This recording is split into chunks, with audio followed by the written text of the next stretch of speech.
Hey folks, welcome back. Decided to do a quick update here. I had to get the DCC system out and get it ready to be installed so I can start doing some wiring. So I thought I'd just kind of let you know our thoughts here and what the method of the madness here. This is a diagram here of the layout. Not sure how well it'll show up, but basically the big visible staging yard is here. What I decided to do was break it into three separate power districts. This is the command station here. It's going to run out to booster number 1. And booster number 1 is going to control the diesel facility and then over through Pittsfield, and then from Pittsfield up through basically open running over through CP97 and then up to the lift out section and stop. It's kind of a natural break since that is a removable section. So that'll be power district number 1. To handle basically Pittsfield and where all the engines are going to be sitting. Now those engine diesel storage tracks will be individually toggled so they can be turned off, because one thing we learned, you get a bunch of sound equipped locomotives cranking up and it can be downright annoying sometimes. Alright, so then from there go over to booster number 2. Booster 2 will basically control the Eugene yard, the intermodal facility, the class yard, and the storage area, again, which might actually wind up being a small industry. So there'll be some switching and whatnot going on in here, so I thought it kind of made sense to have a separate booster for that. Then from there, it'll break right after that, and actually right before the bridge, and that will go over to booster 3, and that'll power from there, and then all the way through Wallace Junction. It'll power the branch line, and then over again, come back, you see here to B, it'll come up and then on the other side through to the lift out section. So it kind of made sense to kind of divide the layout that way. That's the way it's planned now. I'm planning to do it that way. We'll see what happens if things need to change, but I think that kind of makes sense. So I have that all diagrammed out, and I also did lay out, again, I don't know how easy this will be to see, but this diagram, similar diagram, this has all the block detectors and all the signals set up and lined up, and so I know exactly how many detectors I need, where they're going to be, how I'm going to break it up for the road crossing. Like I said, I'm using the CMRI system, so that's, the DCCODs are marked by the little diamonds, and I know basically where to put them and the inputs I need for the S-minis and all that kind of fun stuff. So the actual DCC system itself is CVP Products Easy DCC System, and what I decided to do on this one is this is the little control panel I made for it. I had my contractor, who's really good at woodworking, actually make me up some control cabinets. So you got the command station here. Each power district will be monitored. I have the RR ramp meters, so each of the individual 3 power districts will have a meter. I didn't put them all in. Basically, they'll give you the voltage and the current draw. On top, I left enough room. This is flat enough to put the programming track if needed, and that's going to sit, basically right here. That's the cutout. That's where it's going to sit right there. So that's that, and then there's the wireless receiver, which comes off for the wireless throttles we're going to have. And I have the wireless throttles. I have 2 of the older ones, the T9000s, and about 3 of the new ones, the T5000s. So that should be plenty. Having 5 throttles for the small amount of folks, plus these 2 here. Although with this layout, since it's so large, really having stationary throttles like this is going to be of limited use. It's just so much bigger than our old layout. It's really going to be kind of hard to run a train and be able to throw the switches and whatnot, even if you're switching in the yard with that. So, all right. So from the command station here, the Easy DCC command station, we'll run down to, and I actually have them make up. Here's the actual proper cable. This is the command station to the first booster. So again, given the size of the layout, I'll probably put the first booster physically somewhere down here, since it controls basically the engine terminal area. See if I can zoom out here a little bit for you. No, that's it.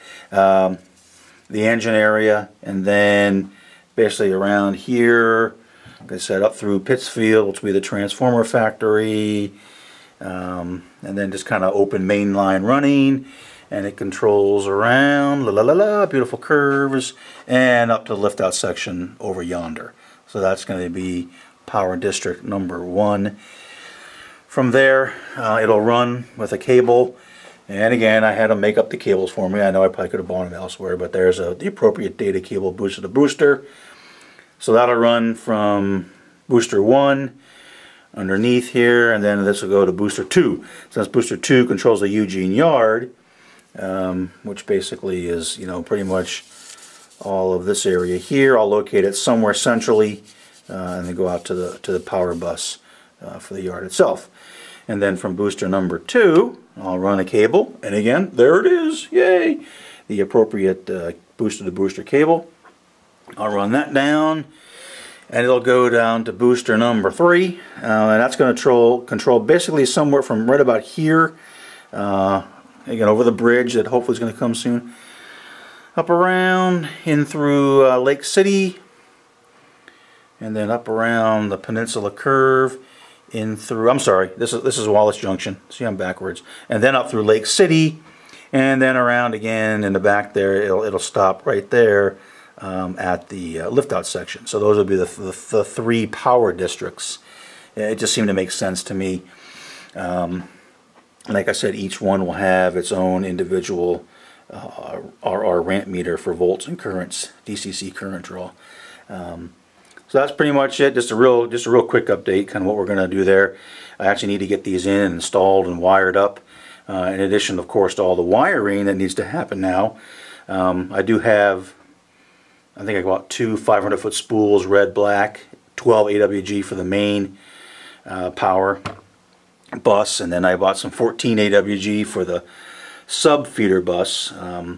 And I'll probably use 22 or 20 gauge, not exactly sure yet, for the actual drops from the track, and probably do it every 3 feet. Oh, it's a pain. I do not like dropping feeders, but again, I want it to run nice, so we're going to go ahead and take the time to do it right when we go through. We'll be a little bit different.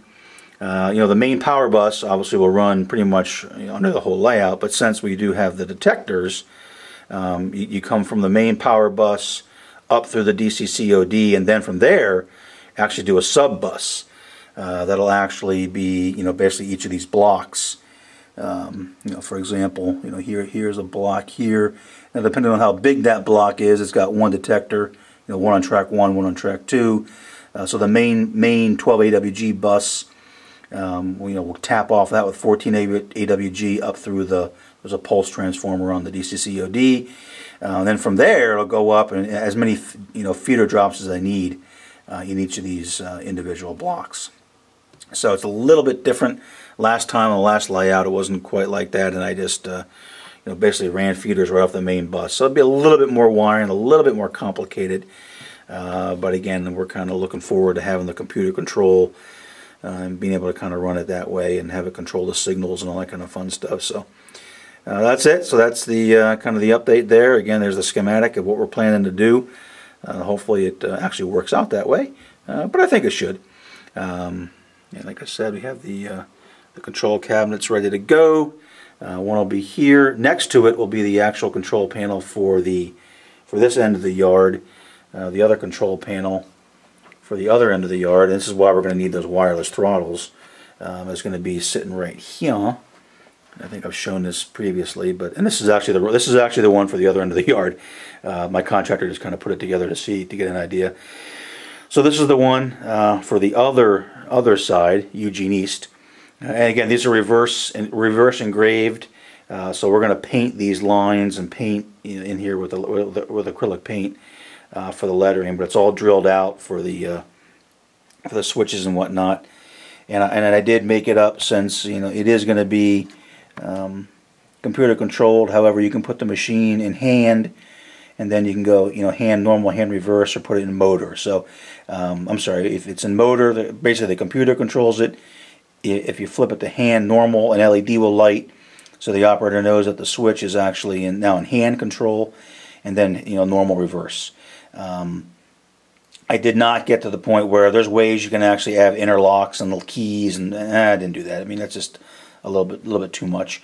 But each of the switches, so you can run it basically without the computer if you wanted to, because my son's going to want to come down here, I'm sure, fire it up and just run it and not have to worry about the computer firing up and running the program, all that kind of good stuff. So each of the switches that you might want to throw on the main line are labeled such, motor, hand normal, hand reverse, and then the other ones are just toggles, because none of this is detected back in here. So these are just going to be toggles to throw with LEDs indicating the route that's been selected. So there's 3 main cabinets like this. One here for actually Eugene West. Eugene East goes up at that end. I have one that's going to go right here for Pittsfield. So there's a lot going on here with the factory and actually an interlocking up here with 2 sets of crossovers and whatnot. So there's a panel there. There's smaller panels that I had made up. In fact, there's one right there. That's one of the smaller panels there that I have made up for Wallace Junction, which I'll mount here, for CP97, which I'll mount over there somewhere. And since Lake City just has basically one turnout, I'm probably just make a small little plate up for the turnout off the main line. And I'm not even sure what I'm going to do with the turnout for that's actually off of in the spur. Make it hand thrown, or just add another switch with a simple toggle on the front there. But it's going to be a pretty simple layout. This one I will be able to throw again, because it is on the main line. This one here, I'm not sure what I'm going to do yet. I actually added this afterwards. It was just going to be initially one spur, but just add a little bit of variety, a little bit more switching.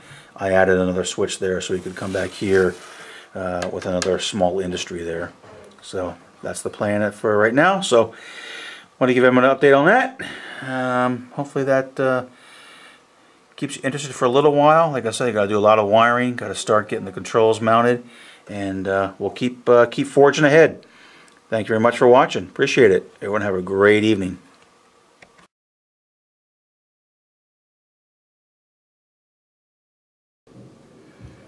Alright, real quick update. Luckily I was thinking about this today during lunch, and before my son Steve actually posted the video, we'll tack this on to the end of it.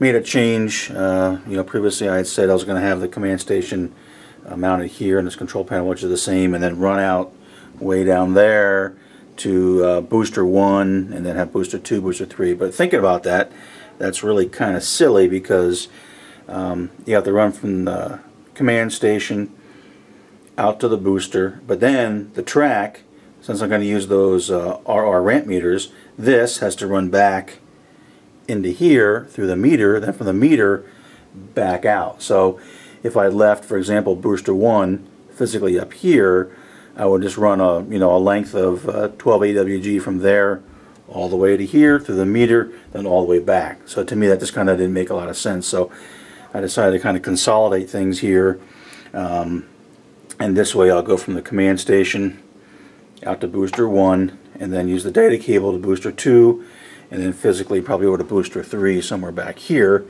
and then out of each of the respective boosters, the initial run of the bus will come back into the control cabinet through the respective volt ammeter, and then out to the circuit. So that's going to make a little bit more sense. Also thought a little bit about the actual power. One thing you got to consider is all the power cords. So I got the 12 volt for the wireless receiver, 12 volt for the actual command station, and then booster 1, booster 2, booster 3. I decided to get this nice little trip light, nice little surge suppressor, multiple outlet that I'm going to use for it all. It all fits. I just kind of tested it out sitting there. And what I'm probably going to do is mount it somewhere under here. That's the dedicated circuit that is controlled by one of those switches over there. Just this circuit right here, those 2 outlets. So probably going to take those 2, make some type of arrangement off of here down with a little bit of a shelf where I can put the 2 boosters side by side with their power supplies. Probably mount the trip light either on the wall back here somehow. Make sure all the cords will fit so I can run the wires neatly back to it. And then same thing with this one, since this one is going basically powering all of this part of the layout over here up to the lift out section way over there. Probably mount this one physically right here, and then again run the track bus wires back in through its meter and then just down and out, so not a lot of additional run for that, and that way everything's kind of consolidated all together right here. For the wireless receiver, wasn't really sure what to do with it, but what I'm thinking of, maybe somewhere like right here, is mounted underneath the layout, drill a hole so the antenna actually sticks up, and then disguise that as some type of pipe or a tower or something that gets it a little bit higher. I was thinking of putting it perhaps up here on a shelf, but that would kind of ruin the ambiance of the backdrop and whatnot. Of course, you could mount it underneath the layout, but and it might be fine for reception. But I figured if I do that kind of right here, you can kind of see where I am. If I just do a spin, and kind of centrally located from that side of the layout down to this side of the layout, so it's pretty much a central location. So I might do something like that. And again, I could always put it in a small building or a light tower or something to kind of disguise it. My only fear with any type of microwave light tower is it is kind of close to the edge, and an errant elbow or whatnot could always brush it if you have high things near the aisle. I try to avoid that if at all possible. So this circuit, dedicated power circuit, will control all of this. So I wanted to just kind of update that. I had a kind of mistake, not a mistake, but it would make sense to put it down here. Then the other dedicated circuit, which is back there on the switch, I'll probably use for these are my surplus computer power supplies. This will provide the 12 volt bus, the 5 volt bus. It's got 3.3, I don't think I'll need that, but the 5 will be for a lot of the signals and whatnot, for the LEDs, for the signals, and any other LEDs I have. 12 volts, I'll be 12 volt, I'll need them for some of the electronics and also for lighting in the various structures we're going to have. So I know the information I got from from Bruce Chubb's stuff has a lot of good information how to basically just cut this up into the different voltages that come out of here, and you might kind of finagle around a little bit to make them turn on, but doesn't look too difficult. And then you have your bus work and plenty of power. These things have got a lot of power behind them. So that's pretty much what we're going to do. Just a real quick, I wanted to tack on to the end of the video before Steve went ahead and published it. So again, thanks for watching. Talk to you soon.